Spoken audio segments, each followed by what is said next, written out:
Warmer weather is on the way and lots of folks are getting outside more, and of course that can be fun, but it can also make you more susceptible to injuries. You got to be careful. Joining us now to talk about how and where to treat these injuries, CEO of QuickMed, Dr. Lena Esmail. Doctor, thanks so much for making time to be with us. We appreciate it as always.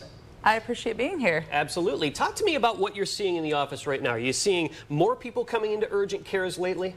Absolutely. Seasons change and therefore reasons for visits change. In this case, we see a lot of injuries, uptick in injuries for sure, especially in young people and children.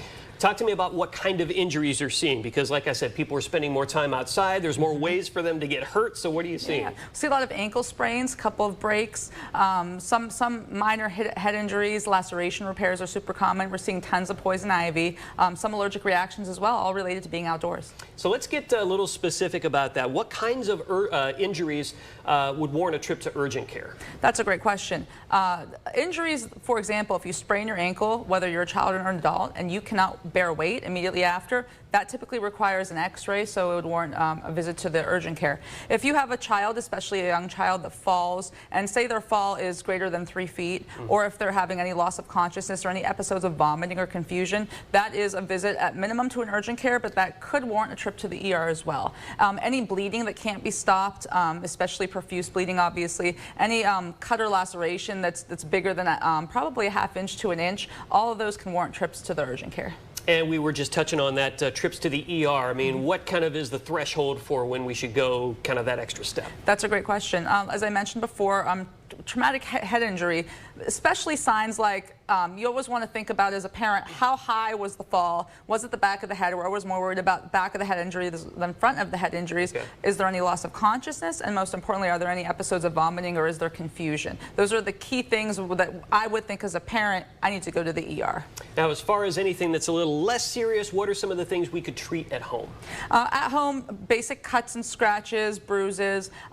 You can treat with Benadryl for reactive allergies that are seasonal, things like that. Any injuries that don't look like there's an obvious deformity, like if a kid happens to bang their elbow or bang their arm, if they're able to move it and it doesn't look like there's a deformity or an obvious bone sticking out, I would say wait it out for a little bit. Children are very resilient. They'll have the worst pain ever one day, then the next day they're fine. Speaking of our kids, you know, MedStar reports bicycle injuries are the most common this time of year. That's usually something you can treat at home. But tell me about when it might be time to get your kids some additional care. Absolutely. Biggest thing is if there's ever any impact with a motor vehicle. So if you're riding a bicycle and obviously if a car should hit that bicycle, bring your child in to get a look at. The same rules apply for traumatic head injury when it comes to that loss of consciousness, anything related to that.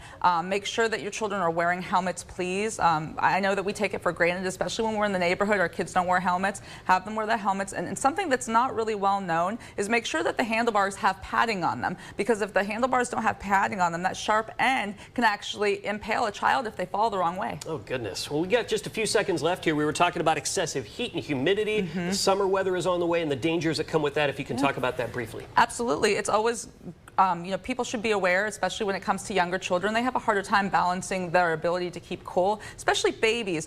We see a lot of babies out there in the heat without ample shade. We have to make sure that we keep our babies in the shade because they lose their body temperature, and they get hot really quick. They have a hard time with the regulation. As well as make sure that your kids are coming in taking drinks. You know, getting sick from the heat can happen a lot faster with those 5-, 6-year-olds because they have a hard time verbalizing their symptoms. Gotcha. A lot of common sense, a lot of things to keep in mind, a lot of things to watch for. CEO of QuickMed, Dr. Lena Esmail, thank you as always for being with us. We appreciate it. Always a pleasure.